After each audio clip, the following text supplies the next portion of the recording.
Hey guys, I've got a bit of a situation here, and I could really use your advice. There's this guy at work who I'm really into, and I think he might be into me too.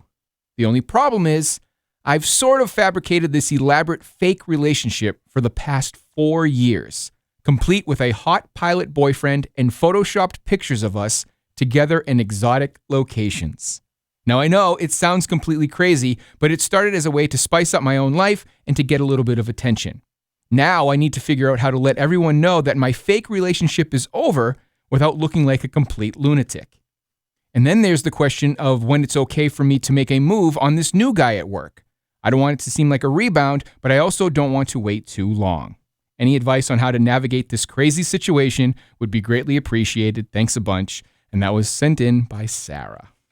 Woo-hoo-hoo, Blah. What do you think? I know. Sarah, thank you so much for writing this in. This one's definitely got some attention on my social media. People are weighing in, offering their comical suggestions. And obviously, you wrote this in. You're well aware that this is humorous. Yes. For sure. You've definitely put yourself into a bit of a pickle here.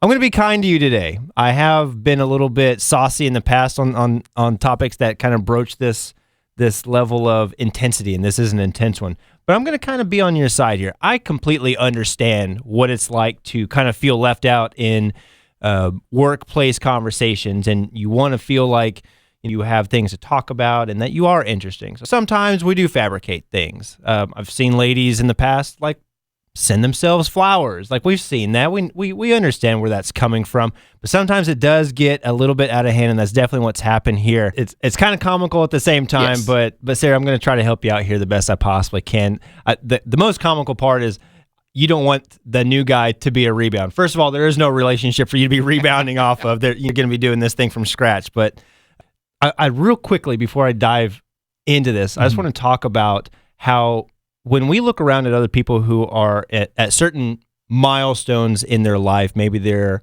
having kids, getting married, engaged, buying houses, all these types of things. The conversations are about those types of experiences, and you're not at that stage. You can often look at yourself as though you're not making right moves. You're not liked. You're not on the right path. You're not doing things in life correctly. And we all want to fit in. That's a biological, evolutionary thing. We all want to fit in. We all want to be part of a community. But you have to be completely honest with yourself, and you have to understand that everybody's life journey is completely different and completely unique to yourself. Looking around at other people who are doing things that maybe you actually do want to achieve, and almost looking at that with some type of jealousy or making you feel almost inadequate will have you doing some of the worst and craziest things. And that's kind of what's happened here is you've looked around at everybody else. They're having these conversations that you aren't really able to contribute to. And you thought that the only way for you to feel seen or valid or valued is to fabricate an entire experience, a life experience. And this is 4 years of your life that you've dedicated to this charade, if you will. And this, everybody, is the dangers of not owning your own journey and not feeling as though you're on a path that's unique unto yourself. When you look around and you're comparing yourself to everybody else, it's going to steal your joy. And this is very, very easily what's going to happen. And I said before we went to the music commercial break, we've seen this before, maybe not to this extreme, but we've seen like women buy themselves flowers on Valentine's Day at their work and stuff like that. So it arrives and it makes it look like they've got a relationship going on. Please stop doing that. Please stop looking around at other people for benchmarks of success. Your life is unique to yourself. You need to own that. You need to love that. You need to love your life. Now, here comes the advice on how do you actually get out of this situation. Okay, I kind of can't believe I'm even going to do this, but since you're leaned all the way in, I'm going to help you lean all the way back out. You need to mourn the relationship. You need to act as though that the relationship actually came to an end. And you can make either kind of a public, like, oh, I'm just not doing very well. You can kind of be a little bit down at work. Like you can kind of do that, but you don't need to talk about your relationship for a while and maybe mention to a person or two, hey, I'd like to go out and get a drink. Well, what's going on? Well, me and Clyde, we broke up. And so I'm just trying to spread my wings a little bit. But in terms of what, the rebound, I'm doing air quotes here, the rebound of the relationship, how long to wait to talk to this new guy If it's a 4-year relationship, gosh, I can't even believe I'm saying it like this. If it's a 4-year relationship and you're trying to move on in a healthy way, I would say wait at least 3 months. I'd say wait at least 3 months for everybody to know that you're completely done with this. But also, you've leaned into this so hard, I think there's a party that probably believes it. So you need to accept it for a solid 3 months. This relationship does not exist. You need to stop photoshopping. You need to stop acting like you're on vacations or you're talking to somebody or any of this type of stuff. You need to let this relationship internally die.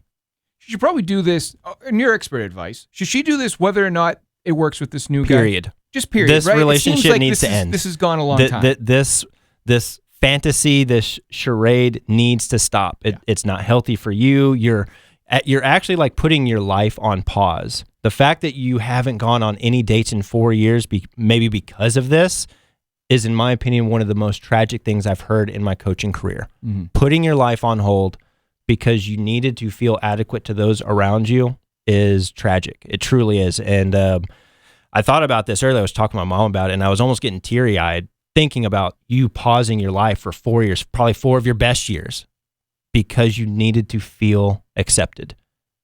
Don't do that to yourself. Don't do that to your life. You're not going to be this age, whatever age you are. You're not going to be like this forever. Like, really invest in yourself. Really invest in some self-love practices, some journaling practices. Really discover what it is that you bring to the table. If you think there are some things that you could better yourself on, really invest in those things. And I promise the person that you are like really trying to attract, like, you're going to have a lot better odds than putting on this facade that you're dating a pilot and you're going off to these exotic places. Like, that could actually be your life, but you're too busy playing fairy tale land. You got to stop. You got to let this relationship die before you even think about the new guy at work. So kill that relationship, come back to reality, and if you need any support with that, and I say this with true sincerity, reach out to me directly, because I'd like to guide you through this, because I know it's not going to be easy. Right. Yeah. No, I think that is sound advice.